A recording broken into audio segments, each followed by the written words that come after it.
వాక్యం చూసుకుందామా. ఇంతవరకు మనల్ని దేవుడు సజీవ లెక్కలోంచి కాచి కాపాడినందుకు దేవుని మహిమపడదాం. హల్లెలూయా, హల్లెలూయా. ఆలోచన ఇచ్చి జ్ఞానం ఇచ్చి నడిపిస్తున్న దేవుని బట్టి వందనాలు చెల్లిస్తున్నాం.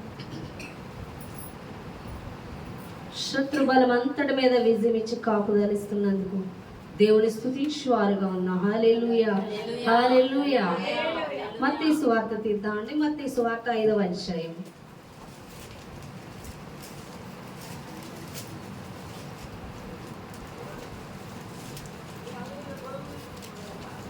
మత్తయి సువార్త 5వ అధ్యాయం 6వ వచనం. నీతి కొరకు ఆకలి దప్పులు గల వారు ధన్యులు, వారు తృప్తిపరచబడుదురు. హల్లెలూయా. నీతి కొరకు ఆకలి దప్పులు గల వారు ధన్యులు, వారు తృప్తిపరచబడుదురు. నీతిమంతుడు ఎవరండి? నీతిమంతుడు ఎవరు? యేసు ప్రభువు. మనుషుడు ఎవడు నీతిమంతుడు కాదు, అవునా కదా? నీతి కొరకు ఆకలి దప్పులు గల వారు ధన్యులు. ఆ నీతి ప్లేస్ లో క్రీస్తు లేదా యేసు. క్రీస్తు కొరకు ఆకలి దప్పులు గలవారు ధన్యులు. ఎవరు? క్రీస్తు కొరకు. ఎవరి కొరకు ఆకలి దప్పులు గలవారు? క్రీస్తు కొరకు ఆకలి దప్పులు గలవారు ధన్యులంట. ఈరోజు నిజముగా మన ఆకలి ఏమై ఉన్నది, మన దాహం ఏమై ఉన్నది చెప్పండి. నీ జీవితంలో నీ ఆశ, నీ దాహము, నీ ఆకలి ఏంటి అంటే ఈ లోకపరమైనది ఏదైనా కావచ్చు, నీ శరీరపరమైనది ఏదైనా కావచ్చు, కానీ క్రీస్తు కొరకైన ఆకలి నువ్వు కలిగి ఉండాలి, దాహమును కలిగి ఉండాలని దేవుడు మాట్లాడతాడు. క్రీస్తుని వెంబడించి చూడండి, అక్కడ ఒక మాట ఉంది. 4వ అధ్యాయం 19వ వచనం. ఆయన నా వెంబడి రండి, నేను మిమ్మల్ని మనుషులను పట్టు జాలర్లుగా చేతులని వారితో చెప్పాను. వెంటనే వారు తమ వలలు విడిచి ఆయనను వెంబడించిరి. హల్లెలూయా. యేసు ప్రభువారు అసలు వాళ్ళని చూసి ఏమన్నాడంట? పైన ఉంటది. యేసు గలిలయ సముద్ర తీరమున నడుచుచుండగా పేతురు అనబడిన సీమోను అతని సహోదరుడైన అంద్రెయ అను 2 సహోదరులు సముద్రములో వల వేట చూచెను. వారు జాలర్లు. ఆయన నా వెంబడి రండి. హల్లెలూయా. సీమోను అంటే పేతురును అంద్రెయను ఏమన్నాడంట? నా వెంబడి రండి అనగానే వెంటనే వాళ్ళు తమ వలలు విడిచి యేసుని వెంబడించారు. ఈరోజు నువ్వు యేసు కొరకు వెంబడిస్తున్నావా? యేసు ఇచ్చే వాటి కొరకు వెంబడిస్తున్నావా? నాకు పరిశుద్ధాత్మ దేవుడు ఈ సంవత్సరంలో ఇచ్చిన వాగ్దానం ఏంటంటే, దేవుడిచ్చిన మాట అద్భుతాలు. ఇక నుంచి నీ జీవితంలో అద్భుతాల మీద నడుస్తావు. పేతురు నీటి మీద నడిచి ఉన్నాడంట. అదేవిధంగా దేవుడు నాకు ఇచ్చిన వాగ్దానం పూర్తి ఆధారం నీకు దేవుడే అని. అలాగే ఒక దర్శనం ద్వారా కూడా నేను నీటి మీద నడుస్తూ వెళ్తున్నట్టుగా దేవుడు దర్శనములు కలలో చూపించాడు. అదేవిధంగా 100% నేను దేవుని మీదే ఆనుకొని వెళ్తున్నాను, మనుషుల మీద కాదు, మనుషుల మాటల మీద కాదు. దేవుడు మాట్లాడుతున్నాడు. ప్రతి దినం అద్భుతాలతో వెళ్తుంది నీ పరిచర్య. వెంటనే సూచిక్రియలు, అద్భుత కార్యాలు, మహత్కార్యాలు చేస్తానన్నాడు దేవుడు. ప్రతి ఒక్కరిని కూడా వాక్యములు అంటు కడతానంటున్నాడు. లోతైన ఆత్మీయ జీవితంలోకి నడిపిస్తానని దేవుడు నాతో మాట్లాడి ఉన్నాడు. అట్టి రీతిగానే సంఘాన్ని క్రీస్తు స్వరూపులకు మలుస్తున్నాడు. అయితే దేవుడు నేను ఇంకనూ అద్భుతాలు చూచలాగా ప్రతి దినం నాకు సహాయం చేయమని వెతుకుతూ ఉన్నాను. దేవుడు వెతకమంటున్నాడు, దేవుడు వెంబడించమంటున్నాడు. ఎవరిని వెతకమంటున్నాడు, దేన్ని వెంబడించమంటున్నాడు అంటే క్రీస్తుని వెంబడించమంటున్నాడు, క్రీస్తుని వెతకమంటున్నాడు, క్రీస్తులో పరిశుద్ధతను వెంబడించమంటున్నాడు, క్రీస్తులాగా జీవించటకు, క్రీస్తును పోలి జీవించటకు వెంబడించమంటున్నాడు, క్రీస్తు కొరకైన అద్భుతాలు జరిగించటకు, క్రీస్తు కొరకైన జీవితం జీవించటకు నిన్ను వెంబడించమంటున్నాడు. అర్థమవుతుందా? హల్లెలూయా. నేను అలా వెతుకుతూ ఉన్నప్పుడు దేవుడు నాతో మాట్లాడుతూ నిఖిల్ సువార్త గురించి నాకు దేవుడు మాట్లాడినాడు. అతని గురించి విపరీతమైన ప్రేరేపణ. అతని యొక్క ముఖము నా కళ్ళల్లో కాదు. ఎందుకంటే నిఖిల్ సువార్త అన్న వ్యక్తి పుస్తకం నేను కొన్నాను. అంటే అది నేను చూశాను. ఆయన్ని చూసి ఆయన పుస్తకం కోసం వెతుకుతుంటే ఎన్ని చోట్ల దొరికినా చూసినా నాకు దొరకలేదు. నా దగ్గర లేదు అనుకున్నా, కానీ నేను చూశాను. నేను షాప్లో చూసి వదిలేసాను అనుకున్నాను, కానీ నేను కొన్నానని కూడా తెలియలేదు. కానీ నేను చాలా వెతికి చాలా నిరాశపడిపోయాను. నాకు దొరకలేదు ఆ బుక్ అని షాప్లో నేను చూశాను. ఎందుకో దేవుడు తెగ ప్రేరేపిస్తున్నాడు. అయితే నేను అన్నాను దివ్యతో మాట్లాడుతూ, దివ్య విగ్గిల్స్వర్త్ కోసం బుక్ నేను గూగుల్లో కొట్టాను, సోల్డ్ అవుట్ అని. ఇంకా ఏమన్నా ఉంటుందేమో చూడు, ఏదో ఆశ. తనందరూ మా అమ్మగారు కొన్ని పుస్తకాలు పంపారు, అది వేరొకరి దగ్గర నుంచి వచ్చిందంట విగ్గిల్స్వర్త్ అంటే. ఎవరు అని అడిగితే తీస్తే అది నేను కొన్నది. వాళ్ళు కొనే టైప్ కాదు, నా దగ్గర నుంచే పట్టుకెళ్ళారు. కానీ ఏదైతే ఏమైంది, నాది నా దగ్గరికి వచ్చింది. దేవుడు చదివే టైంకి ఏ విధంగా చెప్పాడు ఆ విధంగా బుక్ తీసుకొచ్చాడు. నిజంగా దేవుడు నాతో బలంగా మాట్లాడి అన్నాడు. దేవుడు విగ్గిల్స్వర్త్ గురించి ప్రేరేపిస్తున్నాడు, చెప్పమని కూడా మాట్లాడుతున్నాడు. నిజంగా దైవజనుడి యొక్క జీవిత చరిత్ర నాకైతే నేనున్న స్థితిని చూసి నాకే సిగ్గేసింది. అంత గొప్ప ప్రార్థనాపరుడు, అంత గొప్ప దైవజనుడు అండి ఆయన. ఆయన లైఫ్లో చనిపోయిన 14 మందిని లేపాడంట ఆయన. చనిపోయిన వారిని 14 మందిని లేపాడు. ఆయన 6వ ఏటే తన ఇంటి ఆర్థిక పరిస్థితులను బట్టి ఆయన పనికి వెళ్ళడం మొదలు పెట్టాడంట. 6వ ఏట ఇక చదివేం చదువుతాడు?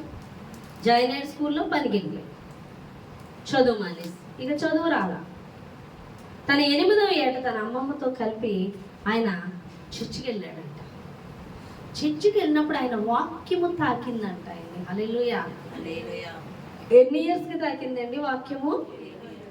8 ఇయర్స్కి, 8 సంవత్సరాలు. ఈరోజు 30-50 ఏళ్ళు వస్తున్న వాక్యము తాకదు చాలా మందికి. వాక్యము ఎక్కట్లేదు. ఆయన 8వ ఏటనే వాక్యము తాకిందంట. ఆయన రక్షణలోకి నడిపించిన మొట్టమొదటి వ్యక్తి ఆ 8వ సంవత్సరంలోనే తన తల్లిని అంటే తన తల్లిని రక్షణలోకి నడిపించాడంట. అక్కడ నుంచి ఆత్మల వేట, ఆత్మలను మందిరానికి నడిపించడం. ఆయన ఏ దాహాన్ని కలిగి ఉన్నాడంటే వాక్యమనడి దాహాన్ని కలిగి ఉన్నాడంట. క్రీస్తు కొరకైన దాహాన్ని కలిగి ఉన్నాడంట. కన్నీటి ప్రార్థన చేసేవాడంట. దేవునితో సహవాసం ఎక్కువ కలిగి ఉండేవాడు. ఆయన తన యవ్వన ప్రాయంలో ఒక అమ్మాయిని వివాహం చేసుకున్నాడు. ఆమె సువార్త ప్రకటించే ఆవిడ వాక్యం చెప్పే ఆవిడంట. ఆవిడ ఒక సేవకురాలు. అయితే ఆమెను వివాహం చేసుకున్నాక ఆమె చదువు నేర్పించిందంటే ఇది బైబిల్ చదవగలిగేటప్పుడు. అలా నేర్పించినప్పుడు ఆయన ఒకసారి నిలబడి చెప్పలేకపోయారంట వాక్యం. ఆ వాక్ చాతుర్యము, ఆ పదాలు పలకలేకపోయారంట. ఆయన చెప్పలేకపోయారంట. ఆయన చాలా బాధపడ్డారంట తన భార్యకి అప్పగించి. ఆయన ఆత్మలను దేవుళ్ళో కట్టాలన్న ఆశ ఎక్కువ. ఆ ఆశను బట్టి ఆయన ఉదయం నుంచి పిల్లల్ని చేర్చుకొని వాళ్ళందరినీ కూడా మందిరానికి నడిపించి వాళ్ళందరికీ వాక్యము చెప్పి సాయంత్రానికి ఇంటికి చేర్చేవాడు అంట. ఆ పిల్లలతో జరిగిన ఆ యొక్క ఉద్యమం గొప్ప ఆత్మ నడిపింపు దారి తీసిందంట. అనేక ఆత్మలు కదిలింపబడ్డారంట. తర్వాత ఆయన మీటింగ్స్లో పరిశుద్ధాత్మ కూడికలో దేవుని ఆత్మచేత నింపబడ్డాడంట బలంగా. ఎప్పుడైతే దేవుని ఆత్మచేత నింపబడ్డాడో సరే తన భార్య వాక్యం చెప్పడం సిద్ధపడుతున్నప్పుడు ఈరోజు నేను చెప్తానని ఆయన వాక్యం చెప్పినప్పుడు ఎంతోమంది హృదయాలు తెరవబడ్డాయంట. ఎంతోమంది కన్నీరు కార్చి విడుదల పొందుకున్నారంటే ఎన్నో అద్భుతాలు జరిగాయంట. అంత బలంగా వాడబడ్డాడంట ఆయన. కారణం ఆయన చదువు వచ్చిన దగ్గర నుంచి ఈ వాక్యము కొరకైన దాహము కలిగి 15 మినిట్స్ కూడా గ్యాప్ ఇచ్చేవాడు కాదంట వాక్యం చదవకుండా. ఆయన కంటిగా బీదవాడే, కానీ ఉన్నతంగా దేవుడు ఆశీర్వదించాడు. కానీ దాని మీద అతను దృష్టే నిలపలేదంట. తనకు వచ్చింది అలాగే మిషనరీస్కి ఇచ్చేవాడంట తన దానము చాలా వరకు. అంత గొప్పగా దీవించబడ్డాడంట. ఆయన చూడడానికి ఒక మినిస్టర్ లాగో లేకపోతే ఒక అధ్యక్షులాగా అంటే ఒక రాజకీయవేత్త అంటే ఒక మినిస్టర్ లాగా కనిపించేవాడంట ఆయన. నిజంగా ఆయన అలాగే ఉంటారు. ఆయన నిలబడి చెప్తే అధికారికంగా చెప్తారు. కన్నీటి ప్రార్థన చేస్తారంట ఆయన. 15 నిమిషాలకు ఒకసారి వాక్యం చదువుతారు. అసలు గ్యాప్ ఇవ్వరంట వాక్యాన్ని. తినే ముందు కూడా, ముందు కడుపు నింపుకోవడానికి ఈ వాక్యాన్ని తినే ముందు, మీ ఆహారం తినే ముందు వాక్యాన్ని తినాలి అని అనేవారంట. అంత బలంగా దేవుని కొరకు వాడబడ్డారు. విగిల్స్వర్త్ గారి గురించి చెప్తుంటే నేను చాలా ఆశ్చర్యపోయానండి. 14 మందిని చనిపోయిన వారిని లేపి ఉన్నారంటే ఆయన ఎంత గొప్ప సేవ చేసి ఉన్నాడో ఆలోచించాను. ఆయన కన్నీటి ప్రార్థనే కాదు, ఎక్కువ వాక్యమును గురించిన ఆకలి దాహాన్ని కలిగి ఉండేవాడంట. ఈరోజు మన ఆకలి మన దాహము దేని కొరకు చెప్పండి? నిజంగా యేసు కొరకైన ఆకలి దాహము నీకైతే ప్రతి ఆశీర్వాదము నీ యొద్దే ఉంటుంది. ఈరోజు ఆశీర్వాదాల కొరకైన దాహంతో యేసు యొద్దకు వస్తున్నారు. ఇదిగో నేను ప్రార్థన చేయకపోతే శాతాను వెంబడించేస్తుందేమో, నా యొక్క పనుల్లో ఆశీర్వాదం ఉండదేమో అన్న ప్రార్థన ఉంటుంది, అన్న వాక్యము చదువుతుంటుంది. కానీ క్రీస్తు కొరకే నీ ఆకలి నీ దాహము కలిగి ఉన్నావా అని దేవుడు మాట్లాడుతున్నాడు. దేనికి పుట్టావు? దేనికి బతుకుతున్నావు? దేని కొరకు నువ్వు జీవిస్తున్నది? నీ ఆకలి ఏంటి? నీ దాహం ఏంటంటే క్రీస్తు అని చెప్పగలవా? నీకు ఒక గోలు చెప్పచ్చేమో ఈ లోకంలో, నేను దానికోసం అని చెప్పచ్చేమో, దీనికోసం అని చెప్పచ్చేమో, క్రీస్తు కోసం అని చెప్పగలిగే జీవితం నీకున్నదా అని దేవుడు మాట్లాడుతున్నాడు. ఆయన ఎందుకు మరణించాడు అని అడిగితే చెప్పగలడు, నీ కోసం నా కోసం అని, మనందరి కోసం మరణించాడని చెప్పగలడు. కానీ నువ్వు జీవిస్తున్నది దేనికంటే నేను క్రీస్తు కోసం జీవిస్తున్నాను అని నువ్వు చెప్పగలవా? నీ కోసం మరణించానని ఆయన చెప్పగలడు, నీ కోసం ప్రాణం పెట్టానని ఆయన చెప్పగలడు, నీ కోసం ఈ భూమి మీదకి వచ్చి ఉన్నానని ఆయన చెప్పగలడు.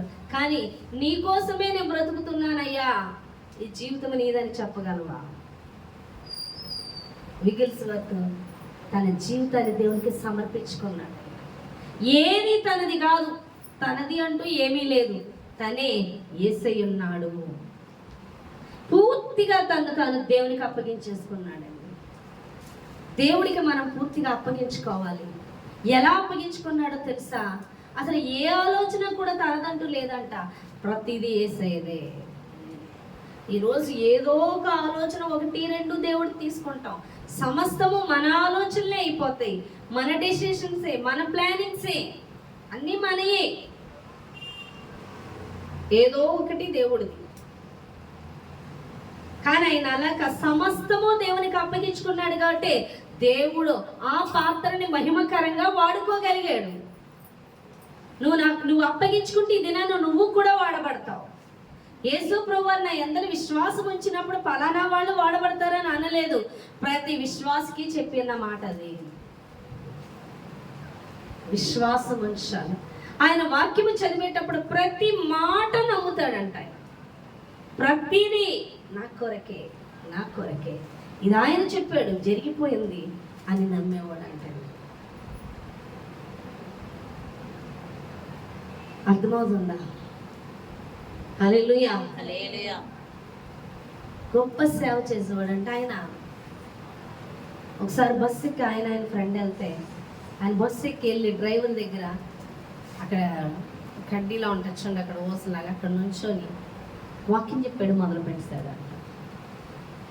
ఆయన ఫ్రెండ్ చాలా సిగ్గుపడిపోయాడంట. అయ్యో ఏంటి ఇక్కడ ఇలా ప్రవర్తిస్తున్నాడు, ఇక్కడ వాక్యం చెప్పేస్తున్నాడు, సిగ్గు కాదు, ఎవరైనా ఏమన్నా అంటారు కదా ఏంటి అని ఆ ఫ్రెండ్ సిగ్గుపడిపోయాడంట. కానీ ఈయన వాక్యం చెప్తుంటే బస్సులో ఉన్న వాళ్ళు, అది గవర్నమెంట్ బస్ అంట, అందరూ ఏడిపోయినంట, ప్రతి ఒక్కరు ఏడ్చారంట.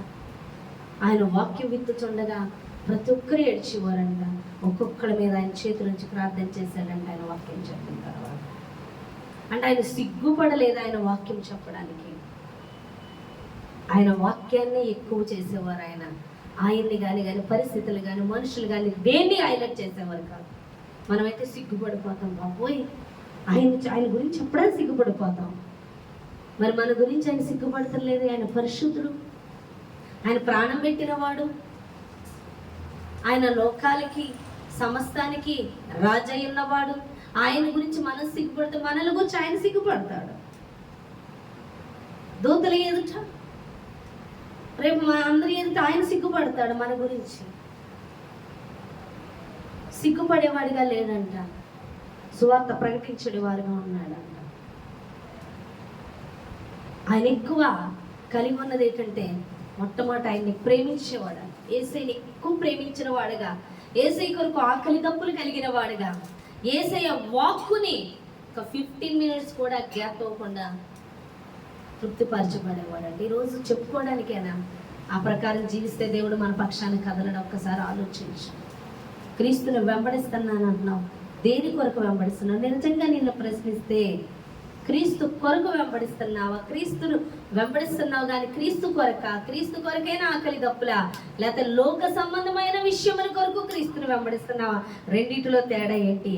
ఎవరు దేవుని వాక్కును వివరించగలిగిన వారిగా, ఎవరి ద్వారా దేవుడు అద్భుతాలు జరిగే విధంగా ఎవరిని మహిమకరంగా దేవుడు వాడుకుంటారంటే, ఈ లోకములో వాటి కొరకు క్రీస్తుని వెంబడించేవారు కాదు, క్రీస్తు కొరకు క్రీస్తుని వెంబడించే వారి ద్వారా నీ కార్యాలు జరుగుతాయని దేవుడు మాట్లాడుతున్నాడు.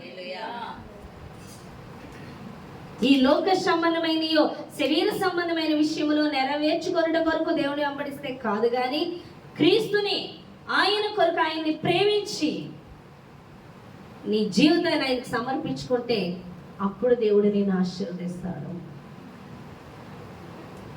ఈ లోకంలో ఇంకా నాకు నా ఆఖరులో ఉన్న అందుకొరకు నేను క్రీస్తుని వెంబడిస్తున్నానంటే నువ్వు ఇంకా పూర్తిగా సమర్పించుకోలేదు దేవునికి. గొప్ప సమర్పణ కూడా కలిగి ఉన్నాడంట, ఆయన పూర్తిగా అప్పగించుకున్నాడంట దేవుడు. కొండ మీద ప్రసంగం అప్పుడు 5 రొట్టెలు 2 చేపల విషయంలో అవి ఆయన చేతిలో పెట్టినప్పుడే వాటిని విరిచి ఆశీర్వదించాడు. 5,000 మందికి ఆహారం అయింది. ఈరోజు ఒక్కటి నీ ఇష్టము నెరవేర్చుకుంటున్నా నువ్వు ఆయన చేతిలో పెట్టబడిన వ్యక్తివి కాదు. నువ్వు ఎప్పుడైతే 100% దేవుని ఇష్టమే నా ఎడల నెరవేర్చబడాలని అప్పగించుకుంటావో, నువ్వు పూర్తిగా ఎప్పుడైతే ఆయన చేతుల్లోకి వెళ్తావో అప్పుడు అద్భుతాలు జరుగుతాయి. అప్పుడు నువ్వు అనేకులకు ఆశీర్వాదకరంగా ఉంటావు, అనేకులకు దీవెనకరంగా ఉంటాయి. ఈరోజు నువ్వు దీవెనకరంగా ఉండలేకపోతున్నావంటే నీలో నువ్వే ఉన్నావు. నువ్వు వెంబడించేది ఈ లోకం కొరకేమో దేవుణ్ణి, ఆయన కొరకు వెంబడించట్లేదు.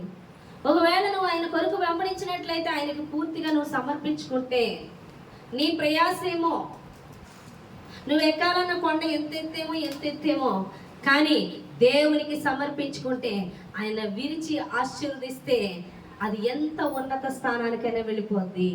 అది నువ్వు ఎక్కలేని కొండ మీదకి ఎక్కిస్తాడు. నువ్వు ఎప్పటికీ చేరుకోలేవు, అంత ఉన్నత స్థానానికి దేవుడు నిన్ను చేర్చగలడని దేవుడు మాట్లాడుతున్నాడు. హల్లెలూయా. ఒకసారి అయితే ఆయన ఒక ఆయన్ని చూసినప్పుడు ఆయనకి 2 కాళ్ళు లేవంట. 2 కాళ్ళు లేనప్పుడు ఆయనతో అన్నాడంట, నువ్వు వెళ్ళి చెప్పులు కొనుక్కో అన్నాడు.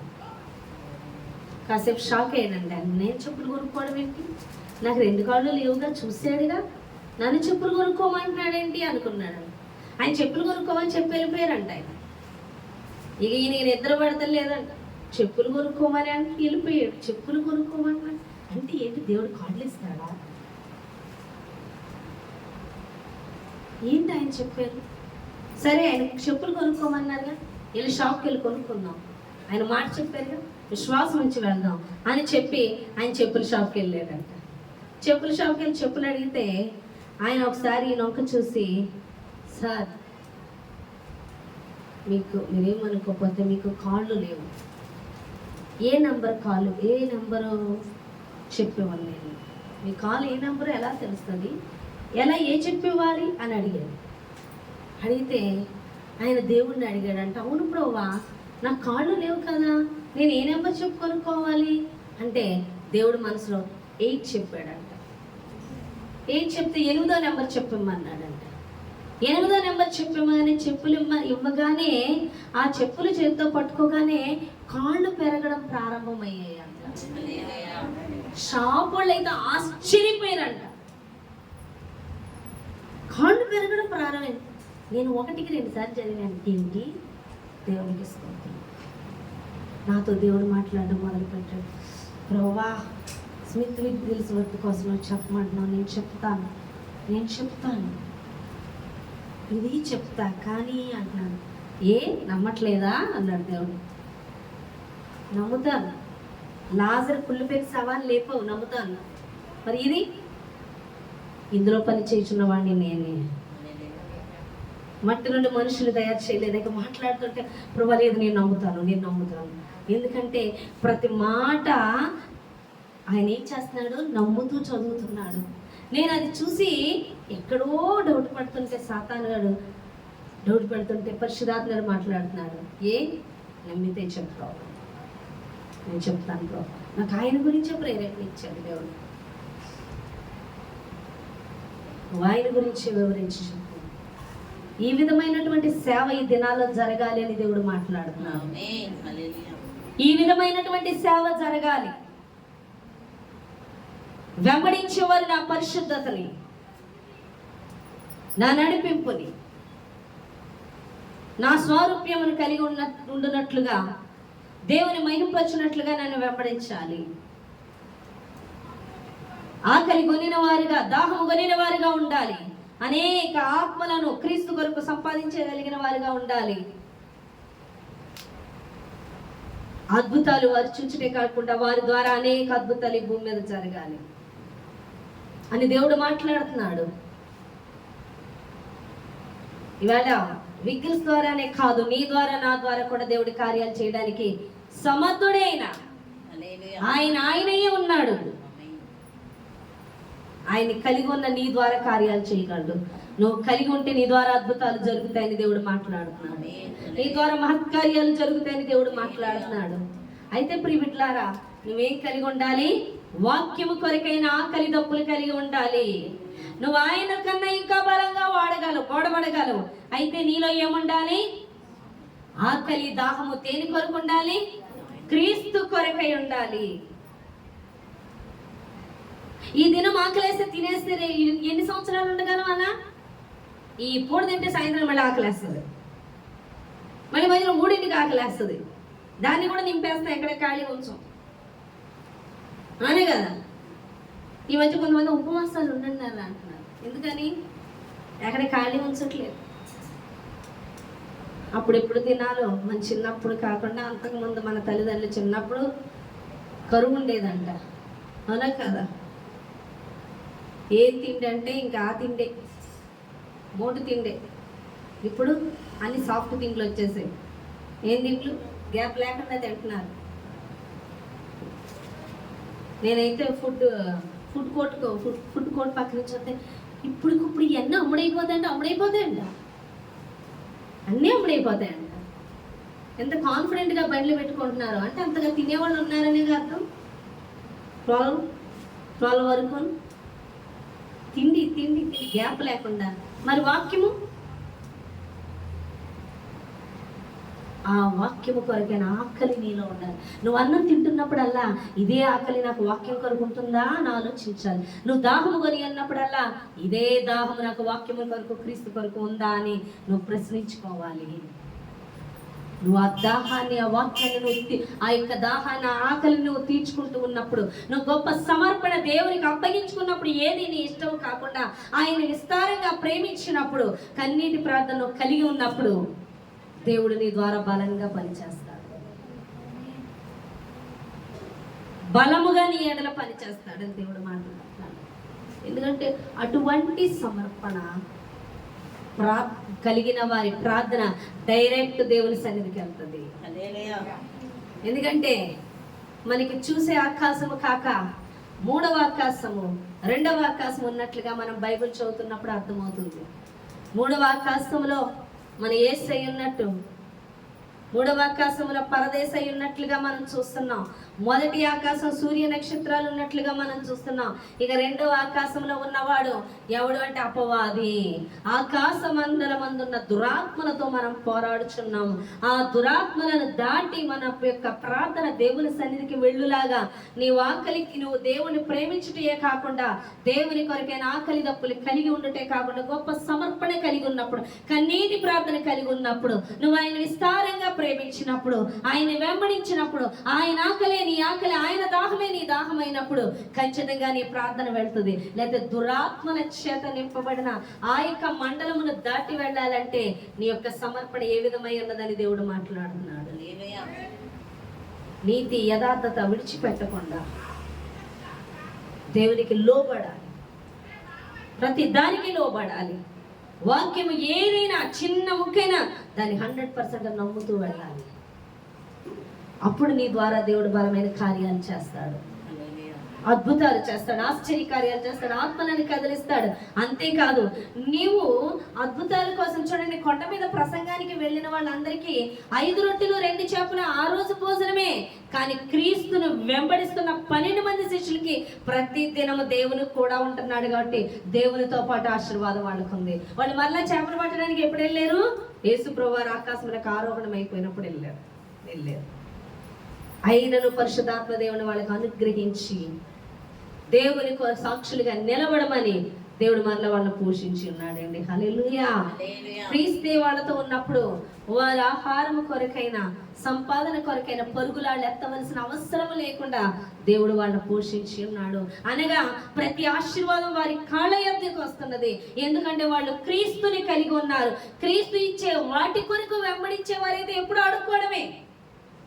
కానీ క్రీస్తుని వెంబడించే వారిగా ఉంటే క్రీస్తే ప్రతి ఆశీర్వాదానికి మూలమై ఉన్నాడు కాబట్టి నిత్య జీవము, ఆశీర్వాదము, విడుదల అన్ని నీ యొద్దే ఉన్నాయి. కలిగే ఉంటావు సమృద్ధి. దాని కొరకు నువ్వు ప్రత్యేకంగా అడగక్కర్లొద్దు. అర్థమవుతుందా? ఒక అమ్మాయి ప్రార్థన చేస్తుంది, భువనగిరి నుంచి ప్రేయర్ చేస్తుంది. అమ్మాయితో దేవుడు మాట్లాడాడంటే ఏమనంటే, నీకు అక్కరకు కావలసినవి అన్నది ఏదో నాకు అది తెలుసు అని దేవుడు మాట్లాడుతున్నాడు. నాతో ఈవేళ దేవుడు మాట్లాడాడంటే, అవును, నీకేం కావాలో నీకు తెలుసు. నువ్వు దేవుడి యొక్క పని, దేవుని యొక్క దాహము, దేవుని యొక్క ఆకలిగా ఉంటే నీకేది కావాలో అది తెలిసి నీకు ముందుగానే ఇస్తాడు. నేను పరిచయంలో ఉన్నప్పుడు, దేవుని యొక్క పని చేస్తున్నప్పుడు నాకేది కావాలో నాకు తెలియట్లే, కానీ దేవుడే ఆ సమయానికి అక్కడ నిలబెడుతున్నాడు. నన్ను ఏది కావాలో అది ఇస్తున్నాడు. ఎందుకు ఇస్తున్నాడో నాకు తెలియదు, కానీ రేపు దాని వాడుకలో తెలుస్తుంది. దేవుడు ఈ పరిస్థితి కొరకే ఈ దినం నాకు ఇది ఇచ్చి ఉన్నాడు అంటే, నాకు ఏది కావలసి ఉన్నదో నాకన్నా ముందుగా ఎవరికి తెలుస్తుంది? ఆయనకే తెలుస్తుంది. నా గురించి నేను ఆలోచించుకుంటలే. నేను ఎవరి గురించి, ఆయన గురించి, ఆయన పనిని గురించి ఆలోచిస్తున్నప్పుడు నా గురించిన శ్రద్ధ, నా గురించిన అవసరత, నా గురించిన ప్రతిదీ కూడా ఎవరు డెసిషన్ తీసుకుంటున్నారు? దేవుడు డెసిషన్ తీసుకుంటున్నాడు. అందుకే మనల్ని గురించి మనం చింతించిన అవసరం లేదు. నువ్వు దేవుని గురించిన ఆకలి దాహము కలిగి ఉన్నప్పుడు, దేవుని చిత్తాన్ని నెరవేరుస్తున్నప్పుడు, దేవుని ప్రేమించినప్పుడు, నువ్వు విస్తారంగా వాక్యమును చదువుతున్నప్పుడు, నువ్వు ఆత్మల కొరకు అంగలార్పు కలిగి ఉన్నప్పుడు, నువ్వు ఆయన కొరకు ఆకలి దొప్పును కలిగి ఉన్నప్పుడు ప్రతిదీ నీ పాదముల యొద్దకు వస్తుందని దేవుడు మాట్లాడుతున్నాడు. అప్పుడే వారిని సమర్పించుకున్నప్పుడే వారిని పూర్తిగా దేవుడు స్వాధీనం అందించుకొని మహింపరుచుకుంటాడు. వారి నోటిని వాడుకుంటాడు, వారి కాళ్ళను వాడుకుంటాడు, వారి చేతుల ద్వారా దేవుడు ప్రభావంగా పనిచేస్తాడు. ఈరోజు నీ నోటి ద్వారా పని చేయకుండా నువ్వు సువార్త ప్రకటిస్తున్న ఆత్మలకు విడుదల రాకుండా, కన్నీరు రాకుండా ఉందంటే అసలు నువ్వు దేని కొరకు దేవుడిని వెంబడిస్తున్నావు? ఒకసారి ఆలోచించు. నీ హృదయ తలంపులు దేనితో నిండిపోయి ఉన్నాయి? నువ్వు దాని నుంచి బయటికి రాకపోతే, ఆయన చేతుల్లో పెట్టుకోకపోతే నువ్వు మహిమపరచబడవు, నిత్యరాజ్య వారసత్వం పొందుకోవాలని దేవుడు మాట్లాడుతున్నాడు. కాబట్టి దేని కొరకు నీ ఆకలి దాహం అని దేవుడు మాట్లాడుతున్నాడు. ఈ చిన్న మాటలు దేవుడు దీవించి ఆశీర్వదించుగాక.